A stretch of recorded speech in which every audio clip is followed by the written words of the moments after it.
পারভেজের এটা শেষ কথা ছিল। আমি কাউকে কিছু বলি নাই, শুধু হাসছিলাম। এতেই কিছুক্ষণ পরে কিছু ফলাফল এসে আমাকে ছুরি দিয়ে আঘাত করে। তো আমি বলতে চাই, একটা হাসির কারণে যদি একটা প্রাণ চলে যায়, তাহলে আমরা কোন মস্তিষ্কের মানুষের মাঝে বসবাস করি রে ভাই? এটা জানার খুবই দরকার। স্কলার্স ইউনিভার্সিটি দুজন মেয়ে হেঁটে যাচ্ছিল, তো আপনারা কথাগুলো মন দিয়ে শুনেন। হাসাহাসি করছিল। সে সবসময় হাসাহাসি করতো। তার দুটা মেয়ে তার দুটা বয়ফ্রেন্ডকে ফোন দেয়।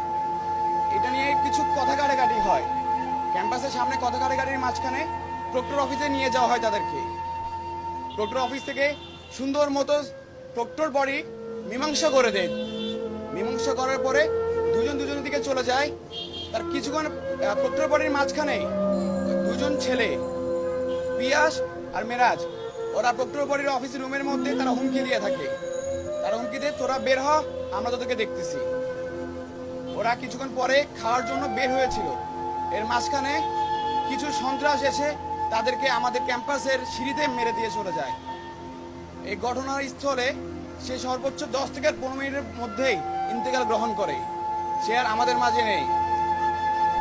আমাদের ক্যাম্পাস থেকে আমাদের স্টুডেন্টরা সবাই মিলে তাকে তাৎক্ষণিকভাবে কুর্মিটোলা হসপিটালে নিয়ে যাওয়া হয়। কুর্মিটোলা হসপিটালে নিয়ে যাওয়ার পরে তাকে মৃত ঘোষণা করা হয়।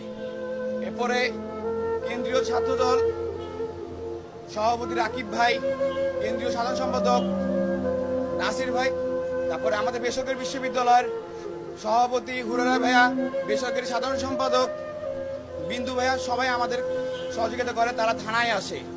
আমাদের ভার্সিটি কর্তৃপক্ষ থেকে রেজিস্ট্রার স্যার আমাদের সাথে থানায় যায়। থানায় যাওয়ার পরে স্যার, তারপরে ভাইয়ারা সবাই ছিল, তারা শুধু একটা কথাই বলছে, যেন সুষ্ঠু তদন্ত হয়ে থাকে। সুষ্ঠু তদন্তের মধ্যে এখন পর্যন্ত সিসি ক্যামেরার ফুটেজের থেকে 3 জনকে ধরানো হয়।